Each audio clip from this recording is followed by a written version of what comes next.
Há milhares de anos, seres celestiais chegaram ao nosso mundo vistos e adorados como deuses. Eles trouxeram consigo conhecimento, tecnologia e até desenvolveram um tipo de raça superior. Parece sinopse de uma ficção científica, mas e se eu falasse que isto está mais para a Bíblia e literatura judaica secreta? Você acreditaria? Eu sou Estevão Márcio Capeloto e vamos explorar o que Eternos, o novo filme da Marvel, tem a ver com tudo isso. Eternos é a nova adaptação da Marvel para os cinemas que traz um pouco desse enredo citado no início. Mas para entendermos o contexto em que surgiu, precisamos primeiro voltar ao século passado. O século XX foi marcado por incríveis descobertas arqueológicas. Entre elas estão grandes achados da literatura do Antigo Oriente Próximo, escritos há milhares de anos e que relatam os mitos de criação dos povos antigos como os sumérios, assírios e babilônios. Em 1948 também tivemos a descoberta dos famosos pergaminhos do Mar Morto. Datado da época de Jesus, esses pergaminhos contêm cópias da escritura hebraica, que é o Antigo Testamento da Bíblia, e vários outros textos da tradição judaica desde o período do exílio babilônico, como o livro de Jubileus, Enoque e o livro dos gigantes. Esse é o contexto de mistério em torno das civilizações antigas que nos anos 70, pelas mãos de Jack Kirby, nasciam as fascinantes histórias que contam, em parte, a gênese do universo Marvel. Kirby foi muito inspirado nessas pesquisas e principalmente pelas teorias do recém-lançado na sua época Eram os Deuses Astronautas, de Eric Van Däniken. O livro relacionava os mistérios por trás dos grandes monumentos e mitologias do passado com atuações de seres alienígenas. Nos anos 2000, isso até virou uma série de sucesso no History Channel com o nome Alienígenas do Passado, que rendeu vários memes por causa do seu teor mais conspiracionista. Quer dizer, bastante conspiracionista. De volta às HQ da Marvel, a série dos Eternos faz menção a isso, explicando como o universo teria se desenvolvido pela influência de entidades cósmicas espaciais, que semeavam a vida e a evoluíam em vários planetas das mais distantes galáxias. A gente está falando dos Celestiais. Na Marvel, eles são seres cósmicos colossais tão antigos quanto o próprio universo, mas ainda assim não são o topo da pirâmide, já que nas HQs existem entidades anteriores a eles imbuídas até de maior autoridade. Dessa forma, a responsabilidade dos Celestiais é a de desenvolver formas de vidas através de experimentos. É um conceito bem parecido com o que a gente vê na franquia Alien, no filme Prometheus, por exemplo. Esses Celestiais fazem experimentos, checagem, revisitam as suas criações de tempo em tempo e por fim decidem sobre o destino final delas. Fazendo uma relação com a cosmologia hebraica antiga que a gente vê na Bíblia, ela não compreendia um universo em expansão como a cosmologia moderna que influenciou os quadrinhos, mas um modelo geocêntrico, ou seja, com a Terra no centro e muito menor. Porém, existe um paralelo possível com esse conceito de um grupo de seres celestiais que em certo nível gerenciam a Terra. Nas escrituras hebraicas, como no Salmo 82 e Salmo 89, esse grupo é identificado como a Assembleia dos Santos ou Congregação dos Santos ou Conselho Divino, a depender da sua tradução. Seus membros não são meros anjos, mas considerados filhos de Deus ou numa categoria mais ampla, atribuída a qualquer ser espiritual na Bíblia, Elohim. Claro, na religião israelita, como nós sabemos, há um só Deus, Criador e soberano, mas ele livremente delega autoridade a esses seres celestiais inferiores para colaborarem na execução de seu governo. Como lemos na passagem de 1 Reis 22, essa passagem mostra Deus numa reunião com seu conselho celestial para pôr em prática o seu decreto de acabar com o reinado de um rei em Israel. Isso não deveria nos escandalizar, já que Deus também nos escolhe para colaborarmos com ele na execução dos seus planos, ainda que ele não precise de nenhum de nós. Até o termo Altíssimo, se referindo a Deus na Bíblia, coloca Yahvé num patamar único e elevado em relação aos demais seres celestiais. Porque, como ser espiritual que é, Deus também é um Elohim, mas nenhum outro Elohim é igual a Deus. Ele possui natureza e atributos únicos, diferentes de qualquer outro. A própria Marvel tem um conceito monoteísta parecido na figura pouco vista de Uana Baval. Ele tem atributos bem semelhantes ao Deus judaico-cristão. Agora, de volta aos celestiais dos quadrinhos, observando o desenvolvimento da vida no nosso planeta há milhões de anos, eles fizeram experimentos genéticos que aceleraram a evolução dos primatas, que deu origem a 3 raças na Terra: os humanos, nós, os eternos, que são seres semelhantes a nós, porém imortais e superpoderosos, que são os protagonistas dessa história, e os deviantes, que é uma espécie de anomalia, um erro, mas ainda assim com uma força maior do que os seres humanos. Por serem superiores em poder, os Eternos foram incumbidos pelos Celestiais da missão de supervisionar a Terra, mas acontece que eles se omitiram desse papel. O resultado foi uma era de tirania pelos desviantes que dominaram o planeta e escravizaram os seres humanos por muitos anos.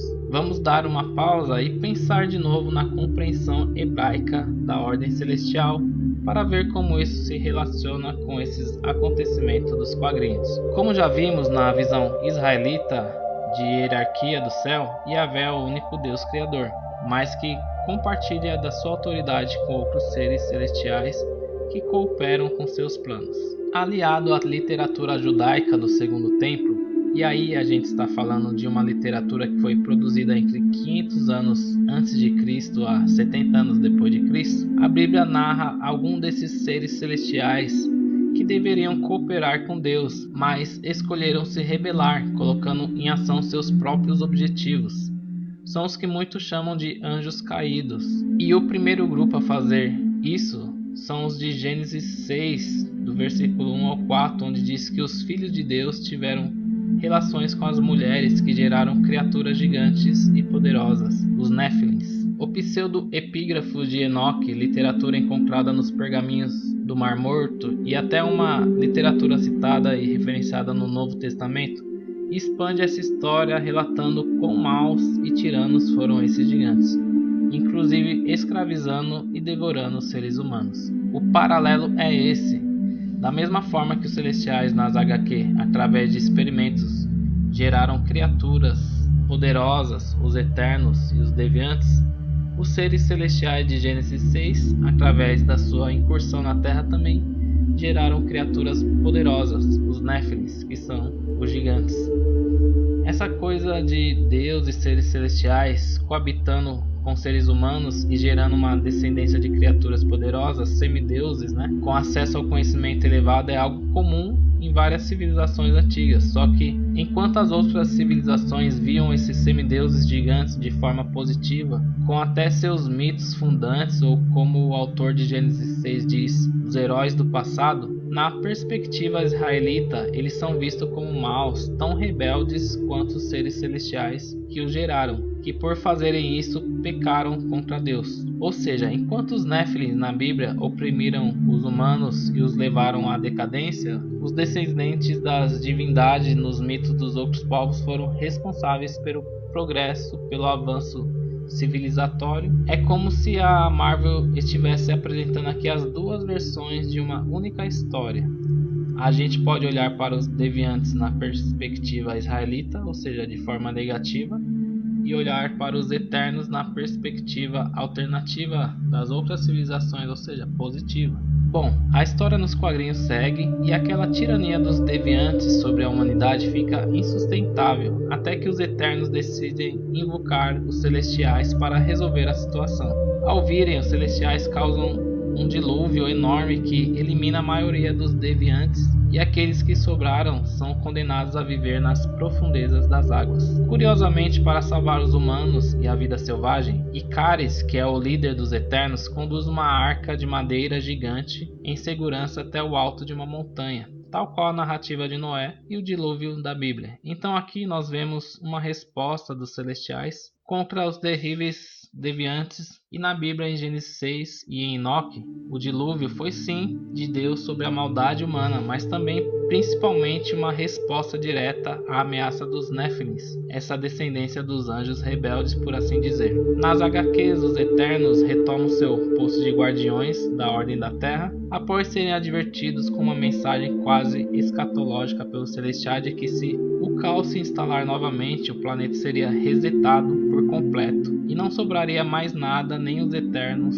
e com essa notícia animadora as histórias continuam. Agora vamos para o trailer da adaptação da MCU, universo cinematográfico da Marvel, e ver se a gente encontra dicas do que está por vir e mais paralelos. Bom, de cara, diferente dos quadrinhos, os Eternos têm sua aparição na Terra pela primeira vez há 7.000 anos, vindo do espaço. 6 a 7 mil anos atrás é a data aproximada da origem do universo, se a gente tomar como base os mitos criacionais e a genealogia bíblica, sugerindo desse modo que esse foi o início da influência dos Eternos na história. Por virem de fora da Terra e subordinados aos celestiais, e aqui numa cena quase como uma assembleia divina, os Eternos no cinema cumprem um papel mais parecido com o dos anjos de Gênesis 6.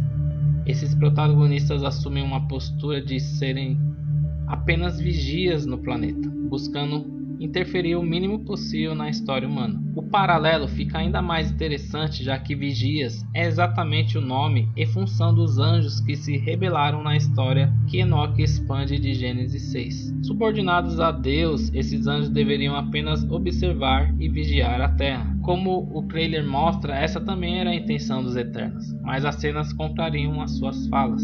Tanto na Marvel quanto na Bíblia, os dois grupos falham nas suas missões delegadas e acabam interferindo mais do que deveriam. A cena em que a eterna Cersei apresenta uma adaga a um humano é pontual. Enoque descreve que a maldade humana multiplicada, como nós vemos no versículo 5 de Gênesis 6, não se dá só porque o humano é ruim e pronto, porque além de ter relações com mulheres, cada um desses vigias, esses anjos rebeldes, também apresentaram aos seres humanos conhecimento, magias e tecnologias nocivas como armas. Uma parte de Enoque diz até que um deles ensinou os homens a fazer espadas, facas, escudos e armaduras. Ou seja, a história de Enoque está contando que foram eles os responsáveis pelo aumento da violência e da maldade na Terra, que teve o dilúvio como a sua consequência. Mas como nós falamos, enquanto a narrativa israelita descreve isso como devastador, as civilizações do Antigo Oriente Próximo, como a Babilônia, viu nesse conhecimento passado pelos deuses e pelos seus descendentes um sinal de evolução e progresso da qual se orgulhavam de ser a sua continuidade. Os contos sumérios, como a famosa epopeia de Gilgamesh, contam como suas civilizações têm sua origem em divindades pré-diluvianas e descendentes gigantes dessas divindades, e mantiveram o conhecimento sobre o universo mesmo após o dilúvio. Interessante aqui que um dos Eternos se chama Gilgamesh. Então veja aí como as coisas estão conectadas. E não vamos esquecer os deviantes, fazendo alusão à tradição cristã tardia da queda de Satanás. Tem essa cena aqui que pode estar mostrando as chegadas dos deviantes na Terra, gerando um enorme cataclisma, linkando aqui com o dilúvio dos quadrinhos e da Bíblia. A vida dos Eternos na Terra, no universo cinematográfico da Marvel, tem muito a ver com a missão de supervisionar os deviantes após esses terem sido condenados a viverem nas profundezas do oceano. É interessante esse destino dos deviantes, uma vez que os anjos rebeldes de Gênesis 6 também têm sua condenação nas profundezas do abismo. É a eles que as cartas de Judas e Pedro se referem ao falar dos anjos que não guardaram a sua posição, foram atrás de corpo estranho e por isso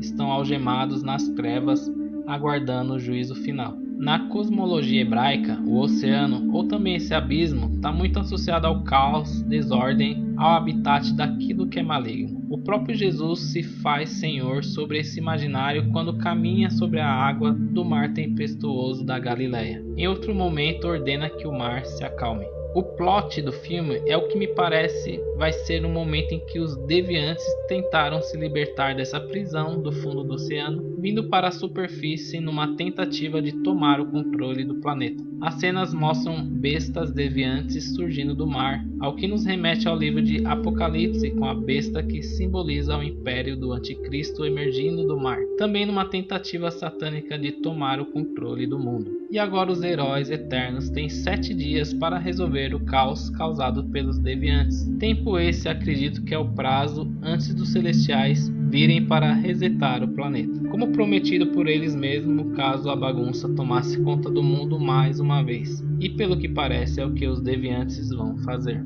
Em relação aos 7 dias, é quase dispensável a gente falar da importância do número 7 como um símbolo bíblico para eventos que apontam para Deus.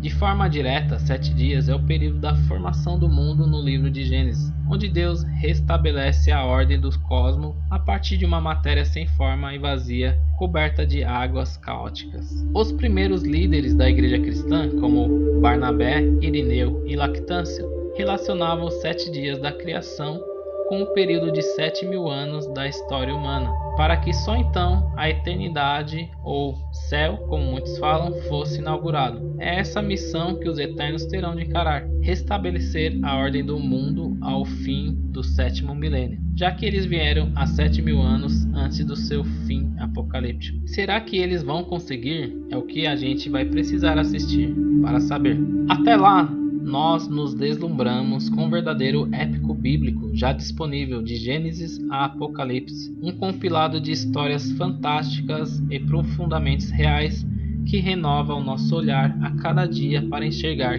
que o universo tem um propósito muito maior que experimento de seres celestiais, mas é a expressão de um Deus amoroso que dá sentido à nossa vida, nossa existência, da qual o ser humano, mesmo tentando fugir, acaba esbarrando nas mesmas histórias.